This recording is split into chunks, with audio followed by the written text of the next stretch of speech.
হে everyone, good morning. সবাইকে কেমন আছো তোমরা সবাই? সবাই অনেক ভালো আছো, সুস্থ আছো। আমরাও বেশ ভালো আছি, সুস্থ আছি। আমার নতুন একটা ভিডিওতে তোমাদের সবাইকে ওয়েলকাম জানাচ্ছি। তো আজকে হচ্ছে 31 তারিখ, মানে জুলাইয়ের 31 তারিখ। কালকে তো হচ্ছে আগস্ট পড়ে যাবে।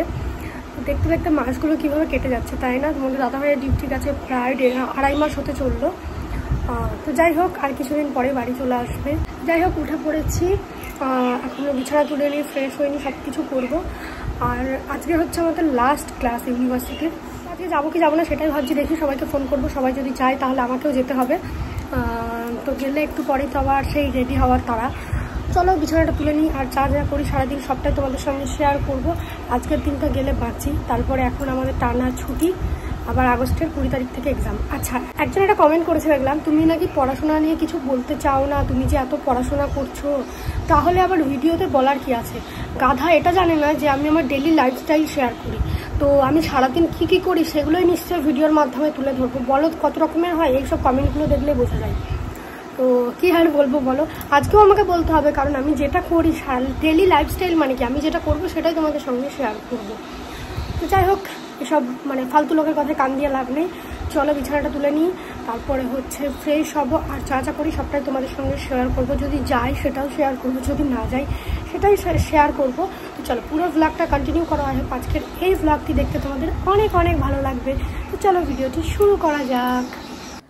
আজকাল জানো, জীবনটা এমন পর্যায়ে এসে দাঁড়িয়েছে যেখানে থেকে ভালো লাগা, আনন্দ সব কিছু যেন ফিকে হয়ে যাচ্ছে। আর এর জন্য রয়েছে হাজারটা কারণ।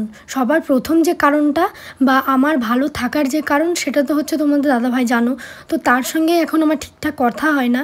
মানে বিয়ের পর লোকে কোয়ার্টার চলে যাচ্ছে কিছুদিনের মধ্যে, কত এনজয় করে জীবনটা কাটাচ্ছে। আর আমার দেখো হাজারটা প্রবলেম আমার জীবনে, এত প্রবলেম বলার বাইরে। দেখতে দেখতে প্রায় বিয়ের 1 বছর 3 মাস হয়ে গেছে, 4 মাস চলছে, এখনও কোয়ার্টার পেলাম না। জানি না কবে পাবো। এটা তো একটা আলাদা আক্ষেপ। আর তার থেকেও বড় কথা, তোমাদের দাদাভাইয়ের সঙ্গে এখন ঠিকঠাক কথা হয় না। এমন জায়গায় রয়েছে নেটওয়ার্কের প্রবলেম, প্লাস 3 দিন 4 দিন ভালোভাবে কথা হয় না। অ্যাকচুয়ালি কথা হয়ই না বলতে গেলে, ওই 1-2 মিনিট কথাটা একটা নিউলি ম্যারিড কাপলের কাছে বুঝতে পারছো কতটা কষ্টের। আমি কোনো কথা শেয়ার করতে পারি না। তোমরা তো জানোই আমাদের লাইফে এখন কী পরিমাণে প্রবলেম চলছে। তো কোনো কিছু শেয়ার করা যায় না, না কথা হয়। সব থেকে বড় কথা, প্রচণ্ড টেনশানে কাটাতে হয়। তো সব কিছু নিয়ে একদম পুরো ফালতু একটা লাইফ কাটাচ্ছি। নিজেকে প্রচণ্ড একা করে পাচ্ছি নিজের খারাপ সময়গুলোতে। আজকের এই ভ্লগে আমি বেশ কিছু কথা তোমাদেরকে বলবো। বিশেষ করে এটা কোনো সাবস্ক্রাইবারদের বা হেটার্সদের না, এটা আমারই কিছু শ্বশুরবাড়ি মানুষই বলতে পারো। এমন অনেক মানুষ রয়েছে, অবশ্যই আমি আগে থেকে বলে দিচ্ছি যে এই কাজগুলো করছে তার গায়েই লাগবে, বাকিদের গায়ে কিন্তু লাগার কথা না। তো এমন কিছু মানুষ রয়েছে যারা আমাকে পছন্দ করে না, অথচ আমার লাইফস্টাইল মানে আমি কি করছি, কি খাচ্ছি, কি পড়ছি, ইনফ্যাক্ট আমার হাজব্যান্ড আমাকে কি দিচ্ছে বা কেন দেবে, এইগুলো নিয়ে তাদের অনেক মাথা ব্যথা। অনেক তাদের নিজেদের হাজব্যান্ড নিজেকে সোনার জিনিস দিক বা যাই দিক না কেন, মাসের শেষে টাকাটা তার হাতে তুলে দিক, সেগুলো ঠিক আছে, কারণ ওটা তার হাজব্যান্ড। আর আমার হাজব্যান্ডটা আমার কেউ না। মানে আমার হাজব্যান্ডের সঙ্গে আমার কোনো কানেকশানই নেই। সে আমাকে কিছু দিলেও দোষ, কিছু না দিলেও দোষ। যদি সেটা সোনার জিনিস হয় তাহলে তো জ্বলে পুড়ে মরে যায় কিছু মানুষ আছে। আমার হাজব্যান্ডের টাকাগুলোর উপর আমার কোনো অধিকার নেই, কিন্তু তাদের হাজব্যান্ডের টাকা জিনিসের উপরে সম্পূর্ণ তাদের অধিকার আছে। বাহ ভাই বাহ, কি সুন্দর লজিক এদের, বুঝতে পারছি। আবার জানো তো, এমনও অনেক মা রয়েছে যারা মানে সবসময় মেয়েকে যুক্তি পরামর্শ দেয় যে জামাইয়ের সঙ্গে এই নিবি ওই নিবি, কিন্তু ছেলের বেলায় ব্যাপারটা মানে পুরো গল্পটা আলাদা হয়ে যায়। ছেলে দিলে সেটা দোষের, কিন্তু জামাই দিলে আমার জামাই খুব ভালো। তো এই তো দেখে আসছি, আমার নিজের লাইফেও দেখেছি। জানি না আমাকে নিয়ে যাদের এত সমস্যা, তারপরেও আমার লাইফে কি ঘটছে না ঘটছে এগুলো নিয়ে তাদের খুব আগ্রহ। আমি কি পড়ছি, আমার ভিডিও ভালো লাগে না, অথচ তারা দেখে দিব্যি আমার সব ভিডিও দেখবে। কি আশ্চর্য মানুষ। যাদেরকে কথাগুলো বলছি আশা করি তাদেরই গায়ে লাগবে, বাকিদের গায়ে লাগানোর দরকার নেই। আর ওখানে এমনও অনেক মানুষ রয়েছে যারা আমাকে ভীষণ ভালোবাসে, আমার ভিডিও দেখতে খুব পছন্দ করে। অনেক দূর দূর থেকে অনেক মানুষ আসে, অনেক ভালোবাসা আমি পেয়েছি। যাই হোক, বাদ দাও। এইদিকে দেখো, আজকে থেকে আমার একটা নতুন জার্নি স্টার্ট হলো। সেটা হচ্ছে রোজ সকালে উঠে গরম জলের সঙ্গে লেবু দিয়ে খাওয়া। এই যে দেখো, আজ থেকে শুরু করলাম, কারণ গায়ে মাংস নেই, এদিকে আমার বেলি ফ্যাট জমতে শুরু করেছে দেখছি। তো যেটা আমার একদমই পছন্দ হয় না, সেই জন্য দেখো আজকে থেকে স্টার্ট করলাম লেবু আর হালকা গরম জল খাওয়া। তো একদমই খেতে ভালো লাগছিল না, মানে বাসি পেটেই ওটা আমি খাচ্ছিলাম। ভীষণ তেতো লাগছিল, কেন জানি না, হয়তো লেবুটা চেপার সময় বেশি চেপা হয়ে গেছে যার জন্য এমন লাগছিল। আজকে ওই অতটুকুই খেতে পেরেছি, আস্তে আস্তে হয়তো অভ্যেস হয়ে যাবে। তো ফার্স্ট টাইম আমি সকালবেলায় উঠে এতটা জল খেলাম লেবু দিয়ে। আমার না সকালবেলায় জল খাওয়াটা হয় না, মানে আমি খেতে পারি না। আমাকে তোমাদের দাদাভাই অনেকবার বলেছিল সকালবেলায় উঠে বাসি পেটে জল খাওয়ার জন্য, কিন্তু আমি পারতাম না।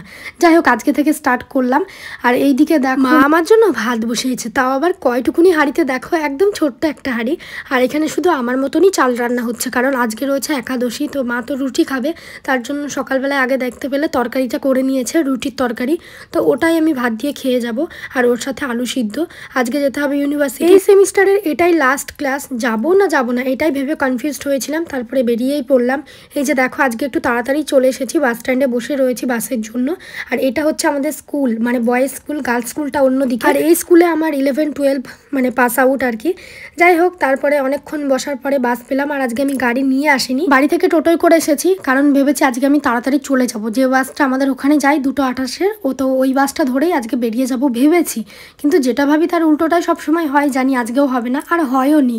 তো এইদিকে দেখো, এখনো ক্লাস স্টার্ট হয়, সেই জন্য একটুখানি ভিডিও শ্যুট করে নিলাম। আর সবার সঙ্গে বকবক করছিলাম, মন মেজাজ একটুও ভালো লাগছে না, তোমাদের দাদাভাইয়ের সঙ্গে কথা হয় না, সব কিছু নিয়ে সত্যি কথা আমি লাইফে প্রচণ্ড মানে বিরক্ত বোধ করছি। আর এমনই প্রবলেমে ফেসে আছি, এখান থেকে চাইলেও বেরোতেও পারছি না, যে এমন কোনো মিরাক্কেল ঘটবে, হয়তো আমি কোয়ার্টার পেয়ে যাবো, এটাও ভাবি, জানো তো। জানি এখন পাবো না, কিন্তু তবুও মাঝে মধ্যে আশা রাখি যে কোনো একটা মিরাক্কেল ঘটবে আর হয়তো আমি কোয়ার্টার পেয়ে যাব। জানি না কি হবে। তো এই দিকে দেখো, তারপরে আবার বাসে বসে ভিডিওটা শ্যুট করলাম, তারপরে আর শ্যুট করিনি। আর বলেছিলাম না যে অন্য বাস ধরে যাব, মানে আগে চলে যাব, সেটা হয়। লাস্ট ক্লাসে যে স্যারের ক্লাস ছিল, কোশ্চেন লেখাচ্ছিলেন, তো আমি আর বেরিয়ে আসতে পারিনি। যাই হোক, ওখান থেকে আবার আমাকে টোটো দেখতে হবে। একটাই সমস্যা, একা গেলে টোটো পাওয়া যায় না। কি আর করা যাবে, দেখি এখন মানে মোড়াগাছা গিয়ে তো নামি, তারপরে দেখবো কি হয় না হয়। এখানে বসে রয়েছি, বাস কিন্তু ছেড়ে দিয়েছে, বাসটা তো এখানে দাঁড়িয়ে রয়েছে। আর সত্যি কথা বলতে 3 দিন চেহারার অবস্থাটা দেখো আমার কি বাজে লাগছে। এই কদিন ক্লাসে এসে আরও যেন বেশি চেহারাটা খারাপ লাগছে, কালো লাগছে। আর এই দিকে দেখো, বাসে আস্তে আস্তে হঠাৎ করে দেখছি চারিদিক এইভাবে অন্ধকার হয়ে গেল। এমন বৃষ্টি নামবে, মানে বৃষ্টি তো থামবে না সেটা বোঝাই যাচ্ছে, পুরো অন্ধকার হয়ে গেছে দেখো। আর বাসে আসতে মোটামুটি আমাদের ধরো 3:10-এর বাসে উঠেছি, আর বাস থেকে নামি যখন কোনো দিন দেখি 4:20, 4:30 এরকম বাজে, কোনো ঠিক নেই, এত স্লো। কিন্তু বাইকে গেলে এতক্ষণ টাইম লাগে না, বাসে গেলে তো হবেই, যেহেতু প্যাসেঞ্জার তোলানো হয় নামানো হয়, তো একটু তো সময় লাগবেই, অনেক জায়গায় দাঁড়াই, কিছু করার নেই। আর এই যে দেখো, পুরো অন্ধকার হয়ে গেছে, এই বুঝি বৃষ্টি নামলো। প্রচণ্ড জোরে বৃষ্টি আসবে, কিন্তু আজকে আমি না সঙ্গে করে ছাতা এনেছি, অন্যদিন আনি না, কিন্তু আজকে কি ভাগ্যে এনেছি। চলে এসেছি আর প্রায় কাছাকাছি, সামনেই রয়েছে স্টেশন আমাদের মোড়াগাছা।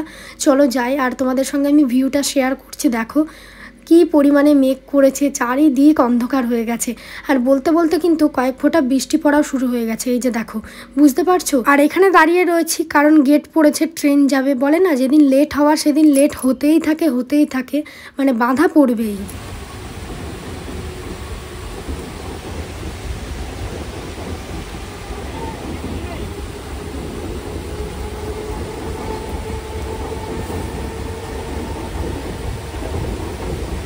যাই হোক, তারপরে ভিজতে চলে এসেছি বাড়ি। আর এসে দেখছি যে দেখো, বৃষ্টিটা হালকা হালকা থেমেছে। আর এই সাইডে খুব একটা বৃষ্টি হয়নি, মানে কৃষ্ণনগরের দিকে যতটা পরিমাণে বৃষ্টি হচ্ছিল, এইদিকে এতটাও হয়নি। আর এই যে দেখো, তো চলো এবার গিয়ে ফ্রেশ হয়ে নিই, তারপরে খাওয়া দাওয়া করবো। আর তোমাদের সঙ্গে আজকের এই ভিডিওতে আরও বেশ কিছু কথা আমি শেয়ার করব। চলো ঝটপট করে আগে ফ্রেশ হয়ে নিই, খাওয়া দাওয়া করে নিই। আর আমার ফেসটা দেখো, দিন দিন কেমন একটা কালো পেতনির মতন হয়ে যাচ্ছে।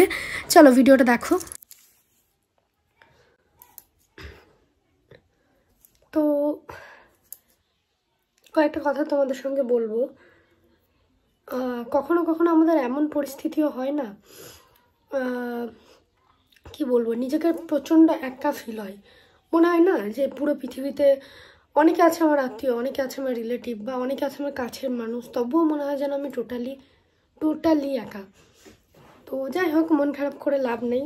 তো সত্যি কথা বলতে আমি জীবনে এত কষ্ট পেতে না, সত্যি এখন আর তেমন কিছু মনে হয় না।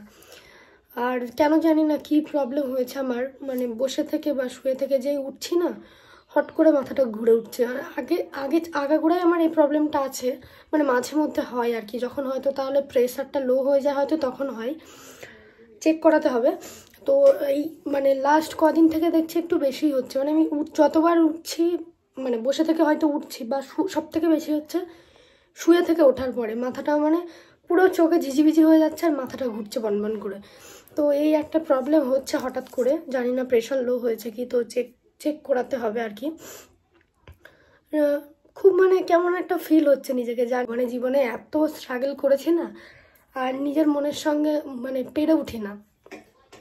সত্যি মনে হয় মাঝে মধ্যে মনে হয় আমার এতটাই রেস্ট দরকার যে যেন আর চোখ খুলে পরের দিন সকালটা না দেখতে হয়। তো হয় কখনো কখনো এমন মন খারাপ, যাই হোক, তো মন থাকলে তো মন খারাপ হবেই, এতটা ভেবে লাভ নেই। কিন্তু মানে এই মাথা ঘোরাটা নিয়ে একটু প্রবলেম হচ্ছে, মানে যেই উঠছি না পুরো চোখটা পুরো অন্ধকার হয়ে যাচ্ছে সব কিছু নিমেষের মধ্যে। আগে হচ্ছে প্রেশারটা একবার চেক করব, তো জানি না কি হবে না হবে। যাই হোক, মনটা আজ প্রচণ্ড খারাপ লাগছে, জানি না কেন। তো যাই হোক, তোমাদের সঙ্গে শেয়ার করলাম, শেয়ার করার মতন তো সেভাবে আমি কাউকে শেয়ার করতে পারি না, জানি ভিডিওগুলো অনেকেই দেখবে, কিন্তু তবু মনে হয় যে আমি একা কথা বলছি, দেখছে অনেকেই হয়তো, কিন্তু কথা তো আমি একাই বলছি না। যাই হোক, চলো। আর একটা জিনিস দেখো, দিন দিন চেহারাটা না কত মানে শুকিয়ে যাচ্ছে মনে হচ্ছে। আমি রোগা আগাগোড়াই, কিন্তু ফোনে কতটা বোঝা যায় আমি জানি না, কিন্তু সামনাসামনি যারা আমাকে আজ পর্যন্ত দেখেছে, অন গড বলছি তোমাদেরকে, আমার মায়ের দিব্যি, আমার বাবার দিব্যি, আজ পর্যন্ত যারা যারা আমাকে সামনাসামনি দেখেছে সবাই আমাকে বলে, দিদি তুমি এত রোগা, ভিডিওতে দেখে কিন্তু মনে হয় না। সবাই একটাই কথা। আর একটা সেকেন্ড কথা বলবে, তুমি এত বাচ্চা দেখতে, কিন্তু ভিডিওতে তো মনে হয় একটু ম্যাচিওর। তো এই কথাগুলো আমি শুনতে পাই, যারা আমার সঙ্গে দেখা করতে আসে তারা বলে। জানি না তারা মন রাখার জন্য বলে কি, কিন্তু সামনাসামনি আমি অনেকটাই রোগা, ভিডিওতে হয়তো এমনটা মনে হয়, ক্যামেরার জন্য হয়তো। দেখো দিন দিন মনে হচ্ছে, এই যে দেখো, রোগা তো আগায় গোড়ায়, কিন্তু এই হাড়গুলো মনে হচ্ছে বেরিয়ে উঠে আসছে। তারপরে একটা শুকনো মুখ। আমাদের ম্যাম সেদিন ক্লাস করাচ্ছে আর বলছে, মানুষের যখন ভিতর থেকে আনন্দ হবে, এটা আমি আগাগোড়ায় বিশ্বাস করি, কিন্তু সেদিন ম্যামের মুখেও শুনলাম আর কি, মানুষের ভিতর থেকে যখন আনন্দ হবে তখন তার গ্লোটা চেহারায় অটোমেটিক আসবে। এর থেকে বড় কোনো মেকআপ হয় না, মানে এর থেকে বড় কোনো ব্র্যান্ডের প্রোডাক্ট হয় না।